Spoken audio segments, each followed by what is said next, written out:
Well, I was driving the Panda car along Burnley Road in Todmorden, and I came across this strange craft blocking the road.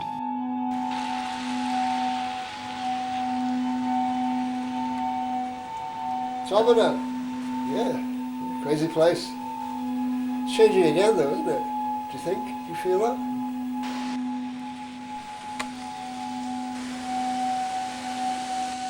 Some human beings have been actually abducted by non-human entities. Now, among the most remarkable is the case of Police Constable Alan Godfrey, who had a close encounter, a very real kind, on a dark winter's night in 1980.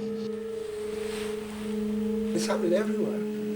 So the Todd thing's really good because it's in a valley. And there's that kind of weird feel to the valley anyway. There's a vibe here, which is everybody feels. He wouldn't have been part of that. He's a policeman. He's a get on with it, nuts and bolts kind of guy. So all that kind of stuff going on, it wouldn't have been his gig. You know, and it's interesting that they're the very people. You know, you say they're mischievously targeted. We'll give this guy something to think about. Well, it was about 20 feet high, about 14 feet wide. It was a diamond-shaped object, hovering about 5 feet off the ground. Absolutely, totally grounded and believable. There's not even any desire to interpret. It's just as it is. You know, this happened, that happened, that happened, that happened. It's almost like a policeman's copybook, and then. You know, there's no embellishment. I got on the radio, both radios, the VHF in the car and the UHF personal radio that we carry. Yeah. And I got no response at all. Tuesday morning, this happened. You know, the previous 30 years, nothing. The next 25 years, nothing. But on this Tuesday morning, wow, this thing happened. The next thing I remember was I was at the other side of where the object had been, driving the car. Away. Did you report it when you got back? I certainly did. They thought you were crackers, presumably. Yeah, they did. And then you think, well, there's this kind of like naughtiness about the whole thing, you know, a little bit of teasing. We're going to take a break now, then we'll be asking why some men feel compelled to dress as women. Some of them... Nice little arrangement that, wasn't it? Welcome back. From now until midnight, we'll be hearing from perfectly sane, respectable people who say they've been kidnapped by creatures from outer space.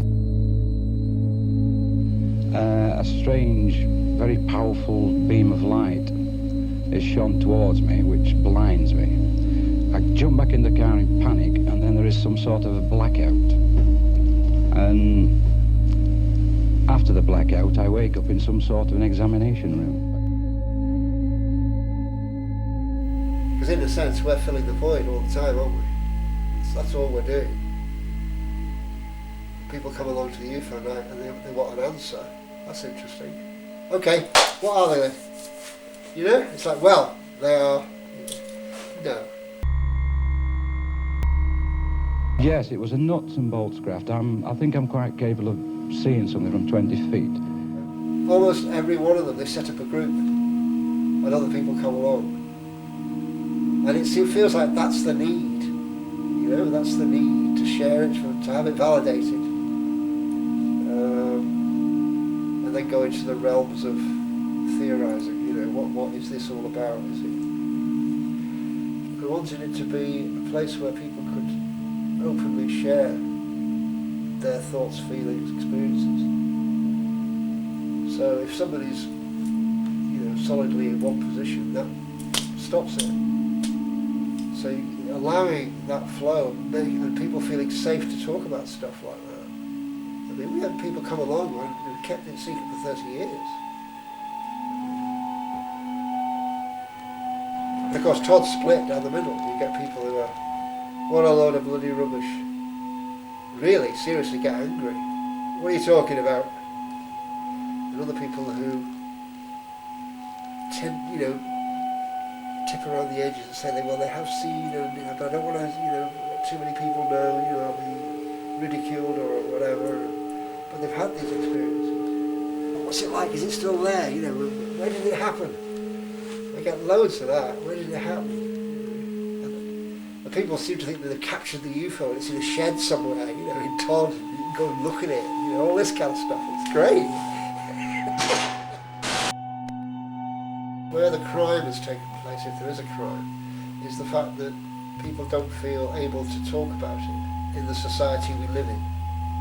In all other societies or alternative societies, it was part of the everyday events that happen to human beings.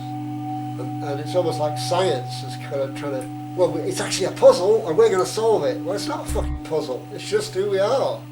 When was it a puzzle? It's never been a puzzle. It's nourishing.